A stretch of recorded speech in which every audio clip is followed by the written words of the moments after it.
Bonjour à toutes et tous, bienvenue dans un nouvel épisode de Quitter la ville, mieux vivre à la campagne.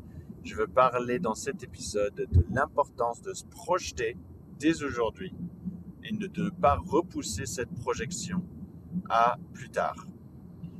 Il y a dans la vie plein de moments où l'être humain, peut-être vous aussi vous le faites, consulte des professionnels pour avoir des avis sur notre avenir.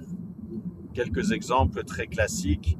On va voir le médecin, on parle de comment est-ce que je peux préserver ma santé dans l'avenir. Alors, c'est pas l'exemple nécessairement qui parle à tout le monde parce que souvent on dit qu'on fait de la médecine curative et pas assez préventive. Mais néanmoins, le médecin, il va parler de comment est-ce qu'on peut rester en bonne santé en mangeant correctement, en faisant du sport et que ceci va nous permettre d'être en meilleure santé dans 10, 20, 30 ans. C'est la même chose aussi en termes de démarche long terme quand on va voir un conseiller patrimoine. Si vous dites, moi j'ai envie de préparer mon avenir financier, patrimonial, j'ai envie peut-être d'avoir de quoi laisser à ma famille des biens, etc. Eh bien, on va parler de comment préparer cela dès aujourd'hui, mais pour demain. Si on va voir un conseiller bancaire, ça peut être la même chose, dans une moindre mesure. Il y a plein d'aspects de la vie où on aime bien avoir l'avis pour préparer l'avenir. Un psychologue, souvent, va travailler sur aller mieux demain, pas juste aujourd'hui, en se disant il faut faire un travail sur vous-même concernant votre relation avec votre famille proche, vos parents, etc. Concernant une des choses les plus difficiles, qui est de préparer une vie dans un autre lieu, parce que ça implique un changement professionnel pour certains, ça peut impliquer créer une adhésion au sein de la famille, ça peut impliquer changer de perspective sur quel type d'activité je veux mener au quotidien, même si je suis très attaché à parler de l'enthousiasme qui est de changer de vie, je suis aussi très honnête sur le fait que c'est pas non plus quelque chose de simple. C'est quelque chose où il faut aligner plusieurs planètes, il faut faire 2 ou 3 choses importantes et il ne faut pas le faire de manière précipitée, il faut que ce soit du plaisir et quelque chose qu'on a réfléchi un minimum. Bien là, on a tendance à complètement mettre de côté et même pas y penser, consulter et avoir l'avis d'un expert pour qu'on puisse réfléchir dès aujourd'hui à un cheminement et à un changement de vie.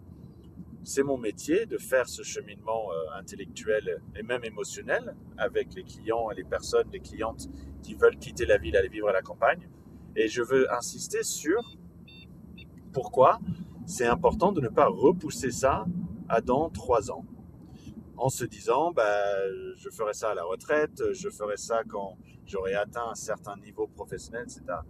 Parce que justement, il y a plusieurs choses à faire pour que vous soyez prêts pour ce projet demain. Et ces choses-là, il faut les mettre en route dès aujourd'hui.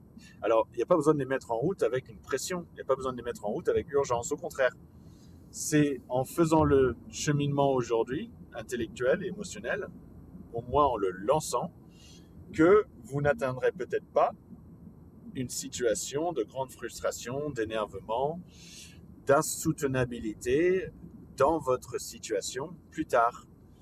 Il y a beaucoup trop de médiatisation, de cas de burn-out, de personnes qui n'en peuvent plus. Et j'ai presque envie de dire que chaque année, j'entends ça de beaucoup de collègues et d'amis, même en mode cycle. C'est-à-dire, on arrive à l'été, on n'en peut plus, on est très heureux, on est très heureux, mais même c'est comme si c'était une nécessité de se retrouver tout d'un coup dans une zone plus aérée, avec plus de nature, que ce soit la mer ou que ce soit la montagne, par exemple, parce qu'on est arrivé à un mini burn-out cette année-là, en travaillant trop, en étant trop enfermé dans notre lieu de travail et de vie, etc., dans notre quotidien. Je ne suis pas en train de dire que c'est que lié au fait d'être en ville. Au contraire, il y a peut-être des endroits en ville où on vit très très bien et pour certaines personnes, c'est nécessaire de rester en ville. Vous le savez très bien, je ne suis pas en train de dire que tout le monde doit quitter la ville. En revanche, pourquoi est-ce que il y a tant de personnes qui saturent, qui n'en peuvent plus d'être en ville? et qui n'auraient pas fait ce cheminement avant, intellectuel et émotionnel, pour imaginer un changement de vie qui est pour leur santé. Et bien, c'est ça que je vous propose de faire, c'est de vous dire, eh bien, comme on va préparer son avenir financier, comme on va préparer son avenir de santé, comme on va préparer son avenir professionnel en consultant des professionnels eux-mêmes experts de comment gérer au mieux ses ressources, comment gérer ses choix du quotidien, ses activités, eh bien, je vous propose de vous dire, c'est aussi intéressant de le faire pour notre lieu de vie, parce que le lieu de vie peut être déclencheur aussi de plein d'autres choses positives. Et donc, moi, quand j'ai fait ce cheminement, c'est seulement 3 ans plus tard que j'ai fait le déménagement. Et ça m'a énormément servi d'avoir commencé un cheminement à la fois intellectuel et émotionnel, parce que quand j'ai décidé d'appuyer sur le bouton et de commencer à visiter des fermes dans la ruralité, quand j'ai écrit très précisément le chemin que je voulais prendre et que je l'ai activé, eh bien j'avais déjà fait un travail très enthousiasmant qui était de imaginer vivre dans un lieu, vivre autrement, vivre avec différents types de personnes autour de moi, vivre avec des activités professionnelles différentes. Eh bien, quand c'était prêt, et je vous dis que j'avais gagné du temps et j'avais gagné en compétences grâce à ce cheminement que j'avais fait quelques années auparavant. Il n'y a pas de réussite dans la vie du jour au lendemain. Ça n'existe pas. On voit souvent la médiatisation sur les réseaux sociaux ou dans les médias classiques ou dans les bouches à oreille, les communications bouche à oreille, on voit souvent la réussite uniquement et on ne voit pas ce qui était nécessaire, tout le cheminement précédent. Et ça, c'est dommage parce qu'ensuite, on se dit qu'un jour, peut-être, ça m'arrivera. Mais si ça n'arrive pas, on se lamente. Mais vous pouvez atteindre différentes réussites, notamment le changement de vie de la ville à la campagne, en faisant les actions progressivement pendant des années. Et si il y a des choses à retenir de ces réussites que nous voyons, c'est qu'il y en a plein que nous ne voyons pas. Et c'est parce que parfois, ce n'est pas encore le bon moment. La chance, elle arrive peut-être pour amplifier, déclencher, mais elle ne sert pas à grand-chose si on n'a pas fait le cheminement à côté qui permet d'être ouvert, qui permet d'être prêt à recevoir les opportunités qui sont imprévisibles. Maîtrisez ce que vous maîtrisez. Réfléchissez dès aujourd'hui à est-ce que demain, je veux faire une autre activité professionnelle? Est-ce que demain, j'ai envie que mes enfants soient ici? Est-ce que demain, j'ai envie qu'il y ait dans ma vie un potager, un verger? L'arbre d'ailleurs, le verger, c'est un des exemples qui incarne le plus la préparation de l'avenir parce qu'un arbre prend 3 à 5 ans avant de commencer à donner des fruits, par exemple. Vous pouvez en avoir quelques-uns dès la première ou la deuxième année, mais globalement, un arbre, ses conséquences positives, ce qu'elle rend à la personne qui le plante, eh bien, ça prend quelques années. Et là, vraiment, je pense qu'il n'y a pas de meilleur lien, il n'y a pas de meilleur exemple de comment l'être humain peut préparer l'avenir en réfléchissant au long terme que planter des arbres. C'est pour ça que souvent, on utilise ça comme une action vraiment très éco-responsable, quelque chose qui est très emblématique, mais c'est malheureusement un petit peu trop simple. C'est ça qui, par ailleurs, un peu frustrant pour quelqu'un de très engagé sur les questions d'écologie, c'est que on dit planter des arbres, planter des arbres, planter des arbres. Mais est-ce que planter des arbres crée un changement de mode de vie? Non. Non. Pour moi, quand on commence à cultiver un potager qui nécessite une activité presque quotidienne, au moins hebdomadaire, là, on commence à changer de mode de vie, notamment parce qu'ensuite, ça peut influencer l'alimentation et la santé sur le court terme. Alors que l'arbre, c'est quelque chose qui prépare l'avenir, mais qui ne va pas faire évoluer nécessairement l'activité quotidienne de ce jour et de demain et même après-demain.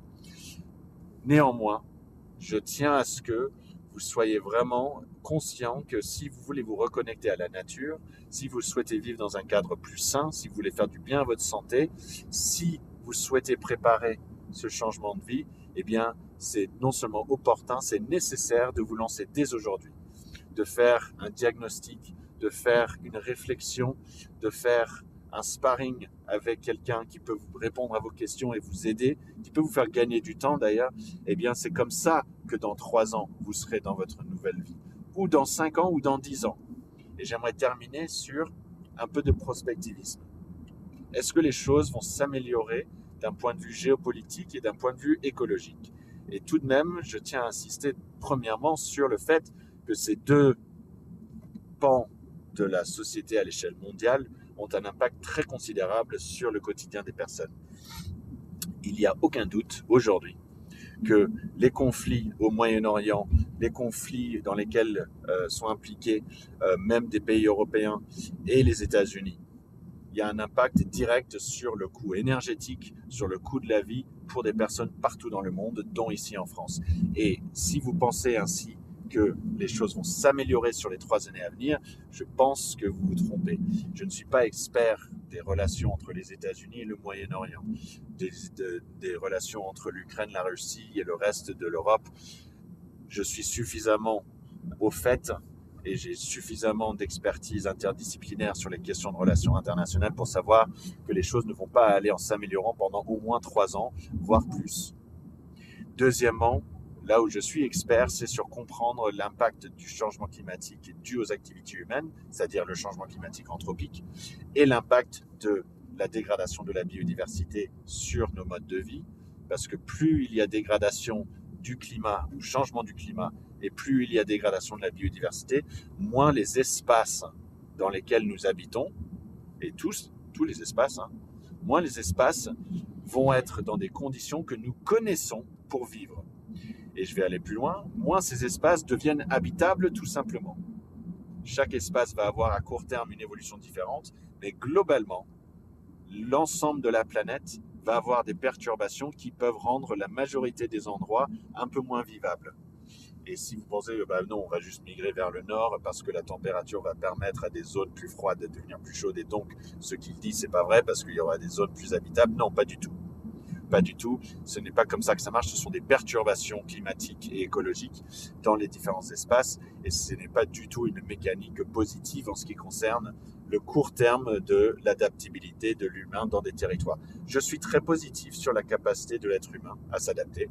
On a souvent été forcé de s'adapter, et quand on était chasseurs-cueilleurs, il y a très longtemps, les êtres humains savaient ce que c'était de changer de lieu de vie en fonction des saisons pour pouvoir se nourrir et rester au chaud suffisamment. Eh bien, cette capacité d'adaptation, je vous invite, pas à vous dire je vais vivre comme des chasseurs-cueilleurs, au contraire, mais je vais vous inviter à vous dire, c'est ça le message de ce prospectivisme de fin d'épisode, je vais vous inviter à vous dire que c'est probablement nécessaire de penser l'adaptabilité de l'être humain et de ma propre résilience, de ma propre capacité à vivre dans un monde qui peut-être ne va pas fonctionner de la même manière dans 3 à 10 ans. C'est-à-dire que peut-être je vais devoir savoir faire certaines choses, comme produire un peu de ma nourriture, produire un peu de ma propre énergie, vivre avec peut-être un petit peu moins de matériel, savoir le réparer moi-même, savoir entretenir certaines choses, peut-être savoir réparer et fabriquer des habits, peut-être pouvoir fabriquer et réparer des outils, peut-être vivre dans un lieu qui est légèrement plus préservé et moins pollué, peut-être vivre dans un lieu qui est un peu moins dense. Tous ces critères font que si vous pensez à ces choses-là et vous vous permettez les conditions de vous adapter, de changer, de basculer dans des modes de vie plus autonomes, pas en autarcie, mais plus autonomes, plus débrouillards, eh bien, vous allez vous donner une longueur d'avance. Je ne suis pas en train de dresser un bilan noir de l'avenir en disant qu'on n'aura plus les services publics, on n'aura plus les services que nous aimons fournis par le privé aujourd'hui. Je ne vais pas rentrer dans des détails de l'analyse de ça. Je vais juste dire que demain, nous allons devoir vivre probablement avec un peu plus de savoir-faire manuel, avec un peu plus de savoir-faire qu'on appelle autonomisant, parce que nous n'allons pas nécessairement avoir les mêmes capacités d'adaptation dans des lieux de vie que nous avons aujourd'hui, et les mêmes capacités de fiabilité, la même fiabilité des services publics, des forces centrales de l'État et des forces qui sont liées à la politique au niveau national, voire régional, si on parle du niveau communautaire de l'Union européenne.